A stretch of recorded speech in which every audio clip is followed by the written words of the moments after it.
Hello जी। तो आप सबको मेरी नमस्ते। जैसे कि आप सब लोगों को पता है, हो गया है सुबह सुबह का टाइम बिल्कुल ही, और मैं निकली हूँ अभी अभी काम के लिए।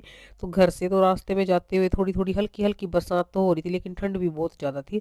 पर मुझे तो जाना ही था, तो जाना ही पड़ेगा काम पे, तो कितना ही मर्जी हो जाए। तो मैं चलते चलते पहुंची हूँ अपने यहाँ पे बस स्टैंड पे। यहाँ पे आती है मेरी बस EL1 या फिर 169, जो मुझे स्टेशन तक पहुँचाती है।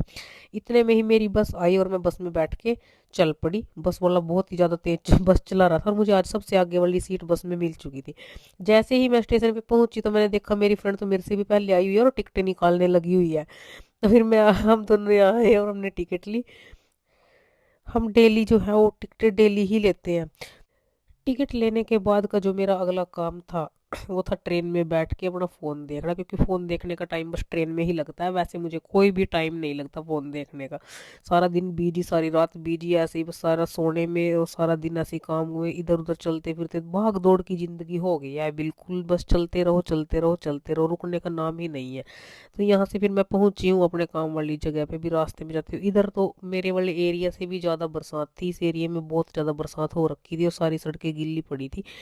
बरसात आंधी तूफान कुछ भी आ जाए, काम पे तो जाना ही है। तो सारा दिन काम करने के बाद आपको पता है खाने का टाइम हमें नहीं मिलता है बिल्कुल भी। तो यहाँ शाम के ट्रेन की वेट करते हुए वापस आते हुए काम से जो है वो मुझे थोड़ा कुछ खाने को मिला। आज खाने को भी कुछ नहीं मिला, सिर्फ चिप्स मिले और चिप्स ही हमने खाए। इसके बाद जो है हमारी ट्रेन आ चुकी थी। ये शाम के 7 बजे का टाइम हो चुका था और हमारी ट्रेन अब आई। और इतनी लेट, अंधेरा देख ही सकते हैं अब कितना ज़्यादा हो चुका है। अंधेरा बहुत ज़्यादा हो चुका है, अब जल्दी अंधेरा होने लग गया है। तो हम बैठे ट्रेन में आराम से, और फिर हमने दोनों ने बैठ के अब 2 घड़ी बातें की। सारा दिन तो बातें करने का टाइम नहीं लगता हमें, इसलिए ट्रेन में ही बैठ के जो है थोड़ा टाइम बातें करने का हमें मिलता है। तो फिर ये मुझे बेचारी अपने दुख सुनाती है, मैं इसको अपने दुख सुना देती हूँ थोड़े से। फिर चलते ट्रेन में से जैसे ही हम स्टेशन पे पहुंचे, तो मैंने देखा स्टेशन के बाहर का जो सारा रोड था वो था बिल्कुल ही ब्लॉक। इस काली वैन ने एक पैदल चलते हुए बंदे को ऐसी टक्कर मारी कि उसका सीधा स्वर्गवास ही हो गया बेचारे का। तो इसलिए यहाँ पे रोकी हुई थी। चलो भगवान उसकी आत्मा को शांति दे जो भी है। तो मैं आगे चलती चलती अपने घर गई, क्योंकि इधर बस की सारी सर्विस आज बंद थी, तो मुझे पैदल ही जाना पड़ा इतने दूर। और बस फिर मैं बड़ी मुश्किल से पैदल चलते चलते बहुत देर बाद घर पहुंची। घर पे आके देखा तो अभिषेक खाना बनाने में लगा हुआ था।